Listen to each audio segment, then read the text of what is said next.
avec. C'est notre moment. Dites oui aux actualités dans votre journal TV. C'est doux, les papiers hygiéniques malefaka indrindra natao an'ny rehetra amin'ny vidiny fitonjato ariary. C'est doux, la douceur au quotidien. El Mondes assure un résultat exceptionnel. Faites confiance à El Mondes. Manulcianoni vaovao. PEF, parcours études en France. Réalisez votre rêve d'étudier en France avec PEF. Manulcia ho anao ny vaovao. UPRIM, Université privée de Madagascar. Manulcia ho anao ny vaovao.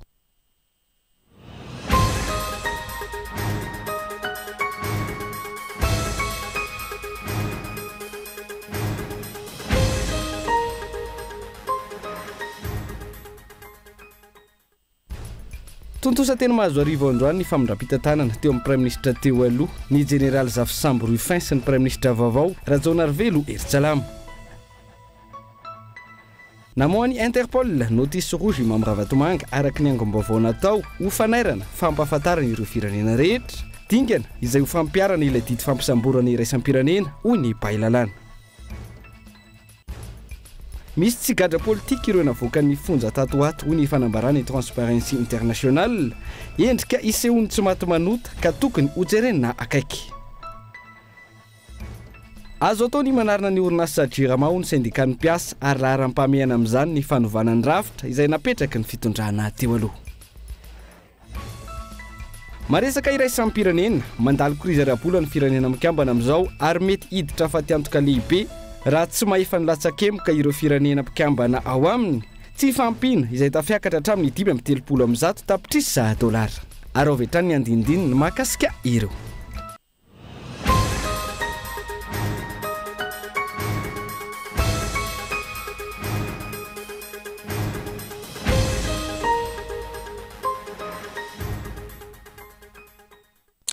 Ankafaliny indray tombo kilasy tombovava no hitsidiana ny tokantranonao amin'ity ality tonga soa atao anatin'ny fotoanan'ny fampalalam-baovao eto amin'ny fitalavitra kolo.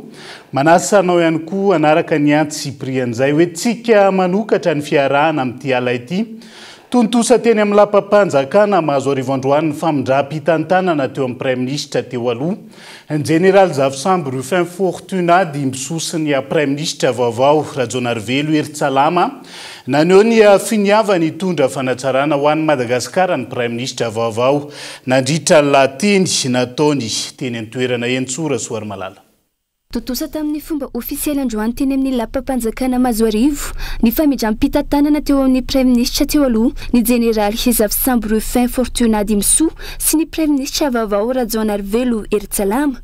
Olo-mpanjakana maro no tonga nanotrina izany teny an-toerana tsy raisina ho voninahitra fa hadidy ho an'ny firenena izao toerana izao hoy ny Prime Ministre vaovao nandritra ny lahateniny. Fitokisana tsy raisina ho voninahitra fa raisina ho fanompona sy hadidy masina ho an'ny firenena. Androany dia misokatra ny pejy vaovao amin'ny tantara Madagasikara. Ny andraikitra lapetraka aminay dia ny anarina hana ary hanatsara ny fiainan'ny malagasy tsirairay. Ho avy tsy ho ela ny fianatsanganana ny gouvernemanta vaovao izay gouvernemanta mpanatateraka mangarahara ary tompon'andraikitra izay tsy ho avy eo hanao teny mamy kabary io fa ampiseho vokatra mazava sy azo tsapahintanana. Efa manomboka ao anatin'ny fotoana vaovao isika ka mila amafisina ny fihavanana sy ny fiombonam-pony malagasy ary indrindra ny fiaraha-mientana hitarika ao amin'ny fandriam-pahalemana sy ny fahamarinana ary ny fahombiazana ka tsy avela miala mainina amin'izao fotsiny ireo manimba ny asin'ny firenena. Tomboky lasy tomboky vavy araka ny toromarika napetraka ao Maly dia efa navoaka ny fandaminana manokana momba ny fiarovana ny fananam-panjakana izay fiara na fitaovana na trano ampiasaina tsy amin'ny asa ara-dalàna dia tsy maintsy averina amin'ny fampiasana azy araka ny tokony ho izy ary manantena anareo mpitandro filaminana anampy amerina tsy fisin'ny kabraraka. Tsy anaiky ny fanararaotana ny kolikoly ary ny fandaniany impona itsika. Iverina amin'ny fahamatorana ny fifehezana ary ny fitandremana amin'ny fananana iombonana isika satria ny fananana iombonana dia tsy an'olona iray na antokon'olona fa ny vahoaka malagasy manontolo. Izany no ataontsika hoe politika zéro tolérance. Io ny politika norenantsika fanjakana madio, miorina amin'ny fahamarinana, ny mangarahara ary ny fandraisana andraikitra. Tsy vita ny fitondram-panjakana iray ny fitantanana amin'ny firenena, fa mila fandraisana anjara ny olom-pirenena tsirairay raha ny nambarany hatrany. Ankoatr'izay, nambarany Prime Ministre teo aloha ihany koa fa ny fitiavan-tanindrazana hatrany no tokony taridalana ny rehetra ao anatin'ny firosoana any amin'ny fanovozana sy ny famahana izao olana diavy ny firenena izao. Izay zany no lahatenina songadany Prime Ministre nandritra ny famindram-pitantanana teny amin'ny lapam-panjakana mahazo arivo tamin'ity androany ity. Fa mila andraisana fepetra sy fanasaziana avokoa izay tompona andraikitra nanao ny tsinentina nandroba ny harem-pirenena tamin'ny fitondrana teo alohan'ny filoha nasionaly ny antoko HVM androany. Nakasitraka ny fepetra no raisin'ny Prime Ministre omaly ny tenany ary tokony hoentitra sy hafanganana ny fitsirihana ireo fananam-panjakana ho ny fanazavany isorohana ny gaboraraka mety iseho eto amin'ny firenena andao rahantsika ny antsiprian'izay. Fanapahan-kevitra enditra manome lanja ny tany-tandalana miaro ny fananam-panjakana ny fepetra no raisin'ny Prime Ministre omaly iny mahakasika ny fandrarana ireo tompona andraikitra ambony sy hivoaka ny Madagasikara ary fanaraha-maso sy ny fananam-panjakana ho ny filoha nasionaly ny antoko HVM. Tsy azo ekena fa tsy maintsy saziana ireo tompona andraiki-panjakana na olon-tsotra nanao ny tsinentina nandromba ny harem-pirenena tamin'ny fitantanana ny raraha-panjakana tamin'ny fitondrana Rajoelina. Ary tsy maintsy niraisiny izy satria fantatra fa misy olona ao na matahotra izy amin'ny zavatra natao na tena manaroatra amin'izao zavatra misy zao ka iza miaro ny fananam-panjakana eto fananam-bahoaka ny fananam-panjakana dia tena andraikitra voalohany Prime Ministre ny manao an'izany. Raha tsy nanao an'izany ny Prime Ministre dia nampiahiahy tokoa fa tsy fanapahan-kevitra andraisiny dia misy le hoe tsy mahafaka mandeha mivoaka le izy tena mety zany. Tsy mety tsony zay zany tena amiko mifanovany. Tsy mety tsony rehefa vao amin'ny andraikitra lehibe ianao tsy fantatra hatraizany resahana DG ve directeur ve zay manana andraikitra ministre dia aleonao no passation mazava zany dia izay fotoana anaovana an'le fanadiadianao. Fantatra fa sahirana be ny firenentsika nakaiza daholo io trosa be da be noetintsika io dia aiza inona nampiasana azy dia aiza zay ny azavain'ireo olon'ireo. Tsy fanenjehana olona tsy mitovy hevitra na loko politika akory raha manao izany fa fampiaran-dalàna sy fanadiovana ny fitantanana ny raraha-panjakana irosoana makany amin'ny fanovana isy ny mangarara sy ny fahamarinana ohatra ny faneho-kevitra. Tena manao refondation antsika ny fototra zany ka raha ho fototra atsangantsika ity atsangantsika ao anatina zavatra hafahafa dia menjera ny trano tsy mahomby ny fitantanana atao matohatra zao tsika dia aloha samy miandray ny isika za dia ho zay hoe raha ohatra koa sanatria zany ataonao dita ka mizatra tsy mazava atao dia aloha le olona nazava dia jereo zao zany nefa rivotra mitsokerana zao tontolo zao tsy eken'olona tsony le fomba fitondrana taloha hoe miala fotsiny ady any nanao an'izao jereo fa ny Frantsay re za tsy tsara an'le izy filoham-pirenena teo aloha miditra amin'ny prison maly zany rivotra lehibe tsy azo saina eritreretiny zany 10 taona 10 taona lasa fa zao zany satria zany ny olona efa mitaky mana tsika teto hoe nanana fitakiana ary nisy olona maty sy naratra teto tsy miaditsika tsy famona akory tsika samy tanindrazana iraisany ity fa aloha kosa andeha ny rariny sy nitsiny ary ny fanjakana tandalana zay ny atao hoe fanjakana tandalana. Nanome toromarika ihany koa androany filoha-mpanjakana ka miady sy miemitra avokoa ny fifaninanana idirana mpiasa-mpanjakana amin'ny dity taona ity. Isaraka izany didim-pitondrana ho raisin'ny tompona andraikitra voakasika ahafahana manatanteraka ny fanavaozana ifotony sy ny fifaninanana madio sy mangarara no antony raha ny fanazavana. Fa isandingany ray maneho ny fahavonona ny filoha-mpanjakana isokatra sy hanome lanja ny asa fandrarana nazona ny Prime Ministre amin'izao fotoana izao izay mpisehatra amin'izay ireo mpandrarà nanaovana fanadiadiana androany mpandraraza isan'ny miantoka ny fampiodinana ny toe-karena mahavelom-bolony amin'ny firafitry ny gouvernemanta hijoro izao endrika ny fanombohan'izao raha ny faneho-kevitra nentin'izy ireo tamin'ity androany ity. Tsy ara soa arvelo. Isan'ny lesoka lehibe tamin'ny fitondrana rajoelina ny tsy fampiny fifampijiniana tamin'ireo mpandrara na ihany koa ny fanatanterana izay fifampijiniana izay. Maro ny fepetra sy politika ndraisina tamin'izany izay tsy niaraka tamin'ny fifampiresahana lalina tamin'ireo sehatra voakasika. Androany fanantenana ho an'ireo mpandrara misehatra amin'ny tsy miankina ny nanendre ny filoham-panjakana ny Prime Ministre izay isan'ny manana traikefa raha-toekarena sy andraikitra amin'ny sehatra tsy miankina. Mahafantatra sy niaina ireo olana misy amin'izany sehatra izany Prime Ministre vaovao ka antenaina anarina sy hitondra fivoarana lehibe raha ny faneho-kevitra ny asa fandrarany izay fototry ny fandrosoany. Ny zavatra fantatra dia hainy zany ny ataontsika hoe olana sy ny zavatra andrandrainy aty amin'ny seratra tsy miankina izany. Ny zavatra azo atao aingana indrindra ngamba ary zavatra efa tsy maintsy tokony ho atao zao dia ny fametrahana zany ny lalàna amin'ny feny teti-bolam-panjakana aloha. Ny dikan'izay zany dia efa misy ireo etaeta ny sehatra tsy miankina voafe ao anatina teboka maromaro izay tokony ampiarina satria izay indrindra ilay ataontsika hoe fametrahana ny mpandrara ho lasa ataontsika hoe lohany mitarika ny fampandrosoana eto Madagasikara ka ireo etaeta ireo tsy hoe natao fotsiny amin'izao fa efa nisy fandinihana lalina ary étude zay efa tena matipaika nirahana tamin'ireo consultant zay noentiny mpamatsy vola. Tsy nahita ny fitondrana teo aloha vahaolana ihany koa ny anenana ny vesatra raketra sy ara-panjakana ka nampiroborobo ireo mpisehatra niditra tamin'ny tsy ara-dalàna raha ny faneho-kevitra hatrany. Dia efa mba hitana hoe mba misy dingana anankiray aloha zany zay amin'ny fanantonana ny aty amin'ny mpandrara. Misy etra ho ahena ve? Misy karazana etra ho foanana ve? Mety misy fanalefahana azo eritreretina ve?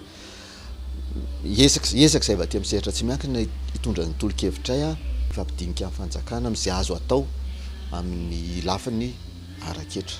Ny tena atahorana zany aloha amin'izao dia ny fifanarahana ny ivelany mba tokony izany tokony vaindohan-draharaha voalohan'ny fitantanana zany ny ametraka tsara ny fiaraha-miasa Madagasikara amin'ny any ampita. Raha ny vina ny filoham-panjakana imasona ny fanavaozana tanteraka ny rafitra fitantanana sy ny fomba fandraharana ahafahana mampiroborobo ny tsy miankina. Hiara asa amin'ny fanjakana izy ireo hitady vahaolana ho amin'ny fampandrosoana.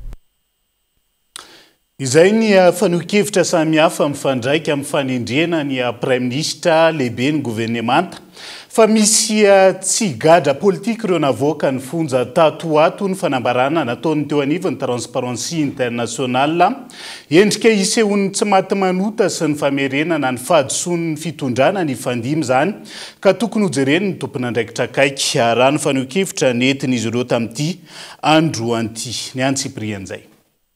Misy tsy olona gadra politika kanefa navotsitra niaraka tamin'ireo gadra politika farany teo hoy ny Transparency International Initiative Madagasikara. Tsy azo ekena izany raha fanivana marina ny katsahany eto amin'ny firenena.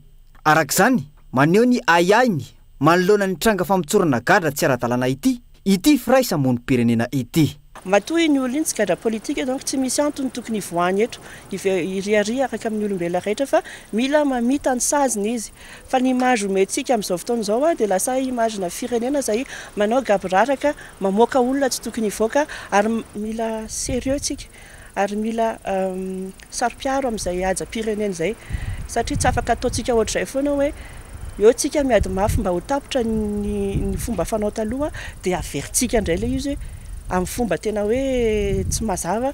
Tokony anaraka ny lalàna sy ny fombafomba mifehy famitsorana ny famoahana gadra fa tsy hanohitohinana ny fanjakana tan-dalàna raha ny fanazavana trany. Nanaitra ny mpitondra mba hanao laharam-pahamehana ny famerenana amin'ny laony ny fanjakana tan-dalàna iantoka ny fitsarana mahaleo tena sy mahomby ihany koa izy ireo. Tsika moa ve zany amerina any anatin'ny tan-dalàna sa ny gaboraraka teo aloha ihany tsika verina satria lasa raha vao tsy zao tsika mafy indrindra dia lasa habitude le izy lasa eken'ny saina hoe azo atao zany nefa ntsika efa mifanaiky matoa tsika manao an'ireny manifestation ireny matoa tonga amin'izao situation zao dia mifanaiky ihany koa zany tsika hoe tsy izany intsony le firenena fa mila janona le pratika tsy nety teo aloha. Tsy vitany hoe misy ny fanadihadiana fa tokony hotohizana hatramin'ny farany ara-voaka ny anaran'izay voasazy zay nandiso ho saziany lalàna satria raha mbola tsy manao an'izay tsika dia mbola tsy ao anatin'le tena tedavina ho an'ny Madagasikara zany zay tsika satria misy olona zany any na réseau an'olona mbola mavita mamoaka situation grave be ohatran'izany ao ny Madagasikara. Nanipiketrany ny Transparency International Initiative Madagasikara fa mila fanadihadiana anarana mivoaka ary fanasaziana ireo rehetra tomponantoka tamin'ny famoahana olona tsy ara-dalàna any am-ponja izy ireo. Tonga eto Madagasikara ary noraisin'ny filoha mpanjakana teny amin'ny lapa mpanjakana iavoloha androany ireo délégation avy amin'ny SADC nanomboka androany hatramin'ny sabotsy ho avy izao ny fionana eo amin'ny rotonta momba ny raharaham-pirenena. Ankoatr'izay iona amin'ny ankolafikery maro eto amin'ny firenena ihany koa ny eo anivon'ny SADC ary anao tatitra ofisialy mahakasika ny fididiany eto Madagasikara amin'izao fotoana izao. Nanomboka androany hatramin'ny farany herinandro ny fionan'ny délégation avy amin'ny vondrona SADC amin'ireo ankolafikery samihafa eto Madagasikara. Androany nandray azy ireo sy nitarika ny fivoriana teny amin'ny lapam-panjakana iavoloha ny filohan'ny fanavaozan'ny Repoblikan'i Madagasikara ny colonel Randrinirina Mikael. Araka ny fampahafantarana tonga eto amintsika ireto iraka ara-teknika avy amin'ny vondrona SADC ireto hanao ny fanadahadiana sy fifampitoniana momba ny zavamisy eto Madagasikara amin'izao fotoana. Ireto délégation ireto izay ahitana tompon'andraikitra ambony avy amin'ny firenena mikambana ao amin'ny Troika ary toana ny tompon'andraikitra eo amin'ny sehatra politika sy fiarovana ao anatin'ny SADC. Ankoatra ny mpitondra amperinasa dia iona amin'ireo mpiara-mombonantoka nasionaly samihafa ihany koa ireto iraka ireto toy ny androm-panjakana, ny mpitandron'ny filaminana, ny antoko politika, ny firaisamon'ny pirenena, ny solitena, ny tanora sy ny sisa ary ihany koa ireo mpisehatra amin'ny fifandraisana sy fikambanana iraisan'ny pirenena miasa sy monina eto Madagasikara. Aorian'ny fionana dia anao tatitra ofisialy izy ireo raha ny fampahafantarana hatrany. Fa iverenantsika vetivety ny fanohikevitra samihafa mifandraika amin'ny fihazakazaka ny raharaham-pirenena amin'izao fotoana izao. Vonina hitondra ny anjara biriky no ho an'ny firenena hamala ny fiantsonana ataon'ny filoham-panjakana amin'izao fotoana izao. Ireo malagasy monina nivelany hono minisitra teo aloha Julien Razafimanazato androany. Ity farany izay nanentana ny malagasy rehetra irahina sy hitambatra amin'izao fotoana ny fanovana izao. Izay fanohikevitra sy firaisakin'izay izay namafy fisy ny solom-bavambahoaka ihany koa tamin'ity androan'ity kabainloa. Miray fo amin'ny malagasy maro eto an-tanindrazana leo ny fampahantrana ny firenena nataony fitondrana rajoelina ireo malagasy mila ravinahitra any ivelany ary vonina ifanometanana amin'izao fanovana izao hoy Julien Razafimanazato ministry ny fanabeazan'ny pirenena teo aloha. Sy ny fampianarana ihany ny marary fa Madagasikara mihitsy zany marary. Nisy antso zany natany filoha ho an'ny fanorenana ny Madagasikara colonel Randrinirina Mikael dia mamaly antso ho fitondrana anjara biriky ho an'ny Madagasikara zany amin'ny maha-malagasy. Fagnatevegnan-daharana tsy voatery hoe tafiditra ao agnatin'ny gouvernement efa misy ny premier ministre igny. Na iza petraka eo tsy maintsy misy ihany ny fagnomezantsiny. Tsy tena zao izy fa ny tena zava-dehibe malagasy raiky atsika tanjona raiky dia ny fameregnana Madagasikara amin'ny toerana nisy azy tany amin'ny Repoblika voalohany.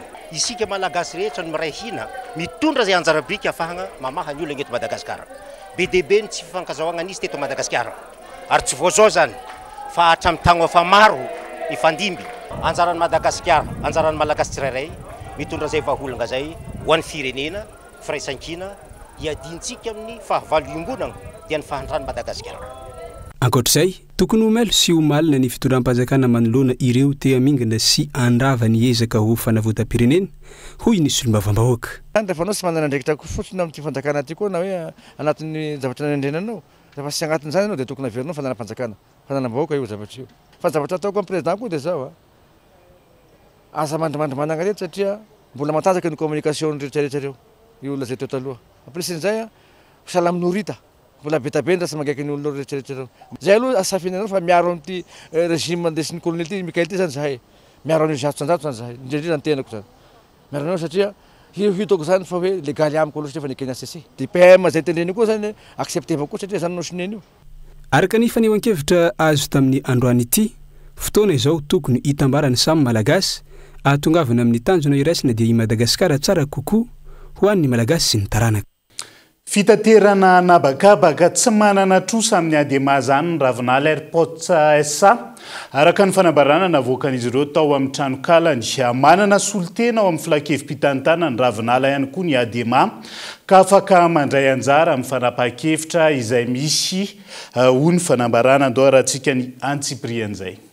ao anatin'ny fifanarahana momba ny fitantanana serana mpiara-manidina eto Antananarivo sy Nosbe mado vola 3 tapitrisa euro isa-taona ho an'ny fanjakana malagasy akoatra ny hetra aba ary fandraisana anjara arabola hafa ny Ravinala Airports araky ny fampafatarana nentin'izy ireo manoloana raharaha misy eo amin'ny Ravinala Airports sy ADEMA hatramin'ny nanomboan'ny tantanana ny serana mpiara-manidina tamin'ny volana Desambra 2012 nado mivantana ireo vola ireo amin'ny fanjakana malagasy izy ireo raha ny fanazavana mado ny vola amin'ny fomba roa samihafa izy ireo ny fandoavana mivantana sy ny fandoavana izany amin'ny alalan'ny fifandanjana arabola notsahevina izy ireo ihany koa fa araky ny fifanarahana partenariat public privé na ny PPP tsy maintsy aloha mivantana amin'ny fanjakana malagasy ny adidy arabola fa tsy amin'ny ADEMA avy eo ny fanjakana malagasy no manome volam-pano ho an'ny ADEMA mampanantena trany ny fahavononana amin'ny fifampiresana sy ny mangarahary izy ireo noho izany manamafy ny Ravinala Airports fa tsy manana trosa amin'ny ADEMA orinasa malagasy sy manana piasa manodidina 300 ny Ravinala Airports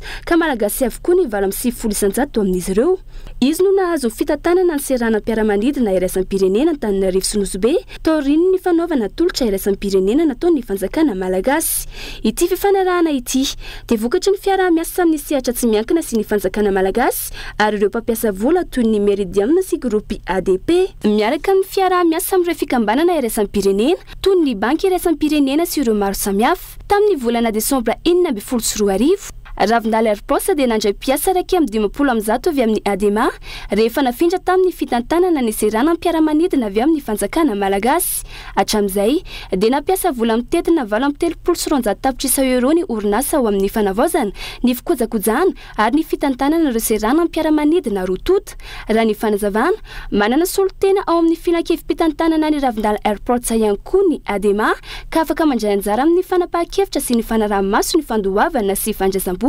andrasana araky n'izany ny valo nomeny ADEMA manoloana ity fanambarana ity manoloana ny fanesoran'ireo vahoaka monina manodidina ny serana mpiara-manidina Philbert Tsirana no mahajanga amin'izao fotoana izao miantso ny tompona ndraiky mpanjakana ireo voakasika anao fanadiadiana lalina mikasika izay miafina ambadiky ny fanjakana ny olotokana ty azo ny tany raha ny fitaraina ny roapolona ny antoerana ka tokony haozy irena akaiky mikasika izay raharaha zay Christian Andriamierikolo mahajanga miteraka fisavorovorian-tsaina ireo vahoaka monina sy mipetraka manodidina ny serana mpiara-manidina Philbert Tsiranana ny fahatongavan'ny taratasy avy amin'ny fitsarana misahana ny ady amin'ny fanjakana ifanolana ny fitaleovam-paritry ny fitaterana sy famantarana ny toetrandro amin'ireo olona sasatsasany monina ty antoerana indrindra fa ireo vahoaka ao Ambalabozy manakaiky ny trano manara-penitra Mborovy vavolombelon'ny fiandohan'ny fipetrahana manodidina ny serana mpiara-manidina io ireto raim-pianakaviana ireto mahafantatra tsara ny zava-misy mipetraka amin'ny Sotodo eo Betamango tsy nisy olony nagnadio tany teo taloha mbola fitondray Tsiranga zaho fa teo zaho ty voaloha teo fa zay ny avy abo maro fantako tantara io fa tsy ADEMA vao ny avy tafara zanako voaloha niteraka eo 350 tao izahay de tsy manaiky ny fakany ADEMA ny taninay izay efa nionenanay am-polo taona maro ary anananay taratasy famontesambolady koa apetraka anay ambany masony ministera vaovao ipetraka eo fa grosy ny angatanay fa anay ny tany tonga namonjy an'izao fiviroam-pokon'olona izao ireo vahoaka avy any amin'ny faritry Betamango Andohagara Ambalabozy Belinta Tsaraonenana izay samby ahitana trano fivavahana sy trano tsekoly avokoa ka nilaza fa misy olo tokana no mikasa hibody io toeram-pinoenan'izy ireo io ka miangavy ny tompona andraikitra hanao fanadiadiana lalina ao anatin' zao raharaha izao ny tanin'ny ADEMA dia zay efa voafaritra andreo anatin'ny grillage efa natandreo titre borné anatin'ny grillage io ao zay ny tanin'ny ADEMA fa tsy ny tany manodidina rehetra ho ny ADEMA tsy ADEMA tompoko ny tena makan'io fa olo tokana zay mitsindro ny tombotsoany mba jerevonareo any ambony zahay raha tsy aivina efa nisy famaritina sy fandrefesana nataony ADEMA ka ireo fanorenana tafiditra tao anatin'io no voakasika taty aorina ny fahafolo ny volana Jolay teo niverina ny foho indray ny raharaha izay nilazana fa hanao fanitarina ny seranana ny fanjakana ka tsy maintsy esorina ireo olona tafiditra ao anatin'ny 50 metatra izay ny resaka dia mafa iresaka jirama vetivetsika azo ataony manarina ny orinasa jirama ho ny sendikany mpiasa ary isan'ny lara-pamena amin'izany no fanovana ny rafitra izay napetraka ny fitondrana teo aloha ampiasa eo anivo ny orinasa mpanjakana jirama izay nanatanteraka fitokonana androany ho fitakiana fandravana ny satavaovao sy ny rafitra tsy naomby teo aloha. Daniela Minoarso. Ny tokona mitaky ny andravana ilay satavaovao sy rafitra tsy naomby napetraky ny fitondrana teo aloha ireo mpiasa eo anivon'ny orinasa jirama sy ny sendikana izy ireo ny maraina teo. Nopitehana nomena mpandrara ny système de production dia lasa manao varotra faty antoka sisa le fanjakana dia ny fanjakana mihitsy zany zao miditra amina mpandrara dia izay système izay tsy maintsy ravana hoe tokony ho raisany fanjakana 100 isan-jato ny tobo-pamokarana rehetra ikarakaratsika ny vahoaka malagasy indrindra ny ekonomia ho an'ny firenena fa raha mbola hitoy izany isika dia tsisy dikany iny nanesorana tsy hoe ihany rajoelona ny adivana teto fa ny rafitra izay tsy resiny zareo satria nalemy le fitondrana dia manaraka ny ataon'ireo mpananobohatra ireo mpanjana tany moderna dia maty isika izay zany mbola mila adivantsika hatramin'ny androany. Araka izany, miankina amin'ny fandravana io rafitra napetraky ny fitondrana teo aloha io no ahafahana manarina tsikelikely sy aingana ny orinasa jirama ho iatran'ny sendikany mpiasa tamin'ity androany ity. Ny fialana ao anatin'ilay fangejana aloha zany ny atao hoe fahafahana voalohany ary eo ny ahafahana mandeha any amin'ny fampandrosoana. Raha malalaka isika zany dia mety ho haingakaingana ny fanarenana.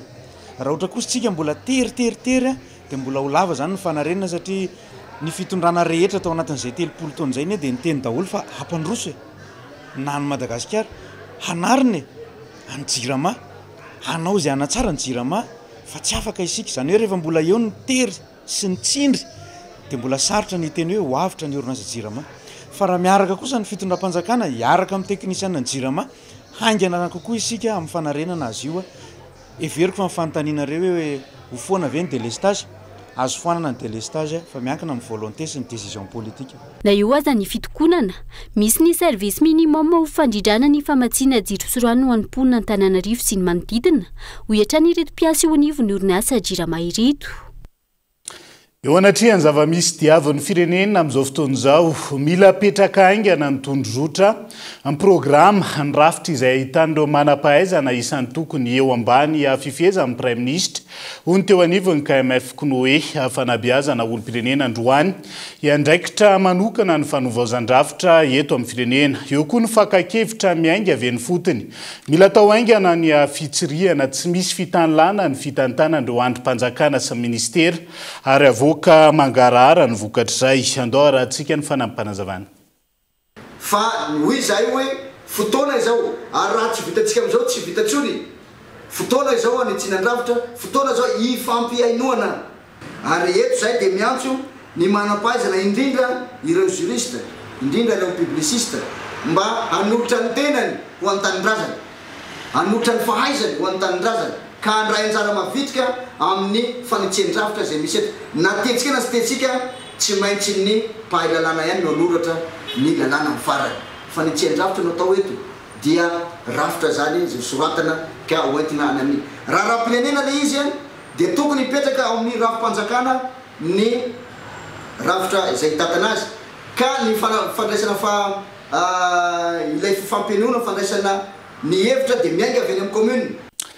Isan'ny nanao fanambarana ihany koa ireo vondro mpianatra ao amin'ny foyer universitaire malgasy any Frantsa manohana ny gouvernement tamin'ny fametrahana ny mangarahara sy ny fitantanana madio ary ny fitsipika tolérance zéro eto amin'ny firenena izy ireo.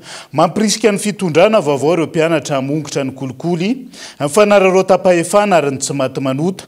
Ankoatr'izay mangataka ny ametrahana fepetra mazava ny tsina ny tsy fihetezana ho tombotsoan'ny mpianatra malagasy rehetra ihany koa izy ireo farany nanamafy ny fitakian'ireo mpianatra ny anolona ny ampitantana ny foyer universitaire ny antoerana ka olona mendrika no andrasany izy ireo ho tompona andraikitra amin'izay. Dia izay ihany koa no entintsika miseny vetivety ao anaty doka fohy mbola maro ny fanadiadiana tsy vao misongadana mbola hoentina aminao rehefa avy eo aza misaraka amin'ny ary.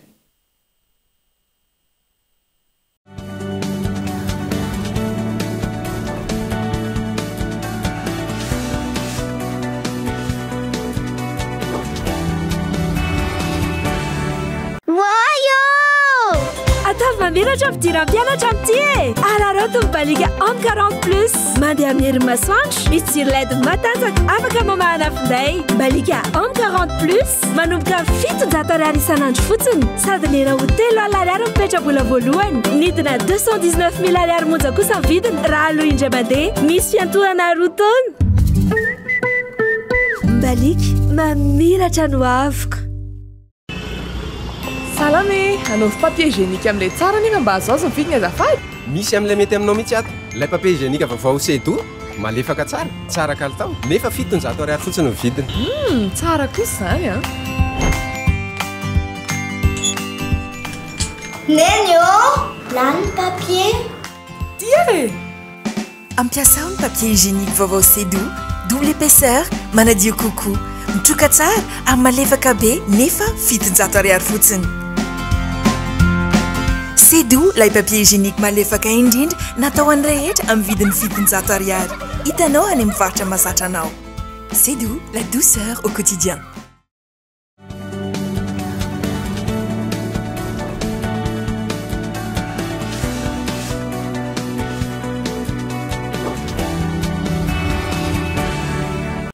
Anoizatsika ny tapany faharoa amin'ny fampalalam-bavao amin'ity alay ity manana ndraikitra amin'ny fanarenana ny firenena ny tsirairay hony teo anivony fitefa androany ankoatra ny lafiny politika tokony homana sahady amin'ny fakakevitra sy fokoana ny doam-pirenena ihany koa ny isa-paritra anatanterahana ny fanavaozana ifotony imasony ny fitondram-panjakana amin'izao fotoan'izao andoaratsika ny fanampanazavana raha malala fa mandalo vanim-potoana sarotra ny firenena ka manainga ny fikambanana ny hervelona na mpanao politika na société civile hitondra ny tantsotroka zaza sy tsirairay avy amerenana amin'ny laoliny ny fiainam-pirenena ny fiteva dia miainga amin'ny zao fanambarana zao dia manolo tanana amin'ny mpitondra fanjakana mijoro araky ny voalaza ao anatin'ny andininy fahatelo amin'ny satamfe farany tsindrinay manokana ny fanirinay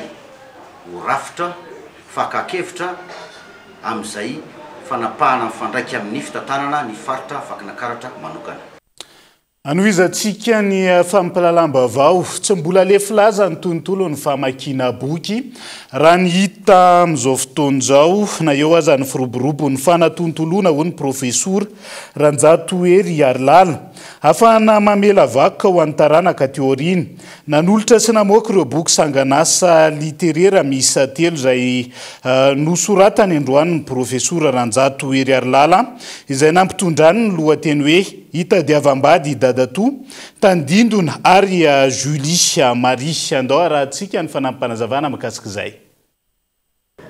Zany moa dia natao ho an'ny taranaka satria ny teny efa nahazoazo taona ihany na dia hoe mbola ao anatin'ny hery azy amin'izao fotoan'izao satria ho avy ny fotoana ilan'ny taranaka an'izany sa tahaka ny karoan'ny tena andro aman'alina satria ny tenako dia mikaroka andro aman'alina ireo vakoka tranainy nentim-paharazana sy ny sisa dia tahaka ny fahasairanana amin'izao fotoan'izao dia mba tsisy trony zany fahasairanana amin'ny anyoriny zany amin'ny famelana vakoka ho an'ny taranaka tahaka an'izay za dia anisan'ny olona tsy mba mihevitra hoe tsy mamaky boky ny olona io ny tanora mamaky zavatra amin'ny Facebook io any mamaky lahatsoratra n'izy amin'io hitantsika ny baiboly hoe efa afiry arivo taona ny baiboly fa misy endrika foana fa misisika ao anatin'ny fiainan'ny olona na ho numerika io na ho taratasy io na ho sary io na ho inona io dia ao foana izy tahaka izany koa ny literatura. Fa isan'ny vaovao latsaka ihany koa amin'izao aly izao iroso amin'ny fifidianana sefokotany ao ato anatin'ny prefektora n'Antananarivo ny alahady 9 oktobra ho avy izao ny fampitam-baovao ny prefektora n'Antananarivo ny hariva teo amin'ny alalan'ny tsangatanana no anatanterahana ny fifidianana fa tsy atao latsabato isan'ny fampahafantaran'izany eny anivony fokotany manomboka rahampitso atsangana ho ny fampitam-baovao ny komity manokana ikirakira ny fifidianana isa-pokotany tsy afaka miditra ao anatin'io komity io ny filohany fokotany amperinasa voalaza fa ny olana sy fitakiana samihafa amin'izao fotoana nahatonga amin'izao no nahatonga an'izay fanapahan-kevitra samihafa no raisina izay fa isany vaovao misongadina ihany koa zay tsy mbola vorona ny tsara amin'izao fotoana izao namohany Interpol notisy rozy mamy Ravatomanga araka ny angom-baovao natao fanairana fampahafantarana ireo firenena rehetra toy ny fampiaran'ilay didy fampisamborana iraisam-pirenena no anton'izay hoy Pailalana Rafidson Eric raha nanontaniany mpanao gazetinay makasika izay hoentina amintsika misimisy atao anatin'ny fampahalalam-baovao ihany makasika izay rehefa feno ny angom-baovao sy ny maro hafa ao anatin'izay dia izay ihany koa no entintsika manakatona ny fampahalalam-baovao any androany naizanaiza misy anao ankasitrana hatrany ianao nanaraka ny fampahalalam-baovao hatramin'ny farany mandrapitafa ho amin'ny raha-pitsondray ary tombokilasy tombovavy matompoko.